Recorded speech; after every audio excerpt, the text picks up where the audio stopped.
The jungle had a heartbeat. Or at least, that's what Sergeant Mason Drake thought as he moved through the dense undergrowth of Cerealia, Prime's third moon. The pulsating thrum under his boots felt alive, almost eager. His squad was scattered after an unexpected electromagnetic storm had short-circuited their comms. Now, he was alone, navigating by instinct and memory. Somewhere deep ahead, he heard something. It wasn't an animal. It wasn't the howl of the wind. It was a voice, a cry, high-pitched, ragged with terror, that prickled every nerve in his body. He pushed forward, machete swinging through thick vines that seemed to almost reach back after every slash. The foliage grew thicker, darker, as if trying to ward him off. Mason gritted his teeth. He had heard the cry. He was damn well going to find whoever made it. After what felt like an eternity of hacking, he broke into a clearing, and his breath caught in his throat. Suspended above the ground by thick, writhing vines was a woman. No, not a woman, something else. Her skin shimmered in shades of violet and silver, almost translucent under the two suns overhead. She had delicate facial features, long flowing hair like spun crystal, and her hands and feet were bound cruelly by the animated vines. They squeezed and shifted, tightening by the second. Her lips were moving, a desperate whisper, but the sound was faint, almost lost in the oppressive heat. Mason hesitated only for a second before he sprang into action. "Hang on," he shouted. The creature's eyes, huge, liquid gold, widened in shock at his voice. Then hope flickered across her face. Mason charged forward, swinging his machete. He hacked at the vines, but they fought back, lashing at him, slamming into his chest with surprising strength. One wrapped around his wrist, tried to tear the weapon away. He growled and yanked free, slicing it apart. The vines shrieked. They shrieked. It wasn't a sound heard by ears alone. It vibrated in his bones, in his mind. A psychic shriek of pure rage. Mason stumbled, shaking off the disorientation. More vines shot toward him, snapping like whips. One caught his arm. Another wrapped around his ankle, tried to drag him down. He planted his feet, roared, and drove his combat knife into the vine at his leg, severing it. Green ichor sprayed into the air. The alien girl, no woman, was crying now, her body jerking in agony as the vines tightened further around her waist and arms. She looked so fragile. She wouldn't last much longer. "Hold on," Mason yelled again. He surged forward, slashing furiously at the vines binding her torso. They screamed louder. The clearing seemed to shudder in anger. Finally, with a last desperate strike, he cut the main vine holding her suspended. The woman fell, and Mason caught her awkwardly, staggering backward.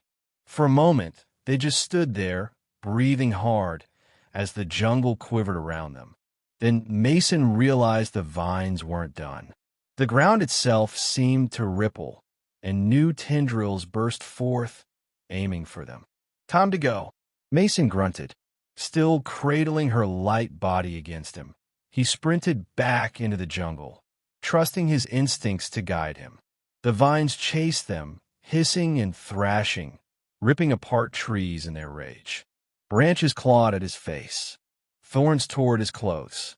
But he ran, fueled by adrenaline and raw determination. Finally, mercifully, the angry screeches faded behind them. The jungle thinned. The heat lessened. Mason stumbled into a small hollow surrounded by shimmering blue-leaf trees. The vines didn't seem willing to follow here. He collapsed to his knees, setting her down gently. She looked up at him, trembling. Her body bore bruises, deep purple and black marks against her strange, shimmering skin, and deep welts where the vines had constricted her.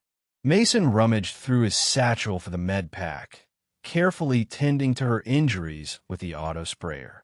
As the wounds closed under the healing foam, she gasped and flinched, but didn't pull away. Easy, Mason murmured. You're safe now. She stared at him wide-eyed. Her mouth opened, and a flurry of melodic, musical notes poured out. It wasn't speech he could understand. Mason shook his head. I don't know what you're saying, but he tapped his chest. Mason. She tilted her head, curious. Mason, he repeated slower. After a pause, she pressed a hand against his chest. Her skin was surprisingly warm, and repeated, My son. He smiled. Close enough. And she pressed her palm against her own chest. Ira, she whispered. Mason grinned. Ira. Got it. She smiled, a shy, uncertain thing. And for a moment, Mason thought she might cry again. But instead, she leaned forward, pressing her forehead gently against his. Somehow, he understood. It was gratitude. They sat there for a long time, breathing, the alien jungle around them humming in quiet harmony. Hours passed. The two suns dipped lower in the sky, painting everything in gold and crimson. Ira slowly regained her strength. She pointed to the jungle and made gestures, vines twisting, trapping, devouring. Then she touched her own chest and mimed fleeing. She was a refugee, alone, hunted by the very plants of her world, trapped with no one to hear her. Until him. Mason's jaw tightened. He knew he couldn't leave her here. When night fell, the danger would return. The vines would be hungrier, stronger. He stood, helping Ira to her feet.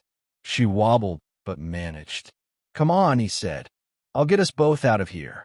He pulled out his emergency beacon, a small, spherical device designed to punch through even the densest electromagnetic storms.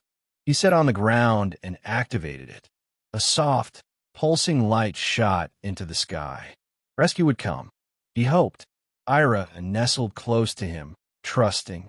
They waited in silence, surrounded by the glittering canopy of alien stars. Minutes stretched into an hour. Suddenly, Mason stiffened. The vines were coming.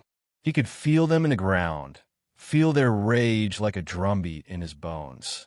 The clearing shivered, and long, black tendrils oozed from the edges, reaching for them. No, Mason snarled. He pulled Ira behind him. He fired his sidearm, plasma bolts searing the vines, burning them into ash. But there were too many. For every one he destroyed, two more emerged. Ira raised her hands, and her skin glowed. A surge of light blasted from her palms, vaporizing the nearest vines. But the effort drained her. She sagged against him, panting. Hang on, Ira, Mason whispered, holding her tightly. In the distance, a roar filled the air, the engines of a dropship. A spotlight pierced the night, illuminating the clearing. Mason waved frantically. Here, over here. The dropship descended, sending a blast of wind that tore apart the nearest vines. Ropes dropped from its belly. Mason slung his arm around Ira and hauled them both toward the nearest rope. He clipped himself in with one hand, clinging to her with the other. The vines shrieked, furious, surging in one last desperate wave. The dropship lifted off just in time. Vine snapped at Mason's boots, but missed. He and Ira rose into the sky, away from the grasping jungle. Inside the ship, medical officers swarmed them, scanning, treating. Mason refused to let Ira go until he was sure they understood she was with him. She sat beside him, clutching his hand, her golden eyes filled with wonder and exhaustion. As the ship roared toward orbit, Mason finally let himself relax. He looked at Ira, fragile, fierce, alive. He had heard her cries when no one else did, and he knew, deep in his heart, that he would never leave her side again. Not here, not ever, because sometimes the strongest thing in the universe wasn't the jungle that tried to trap them. It was the bond formed between two souls, one alien, one human, who refused to let go. And that bond was unbreakable.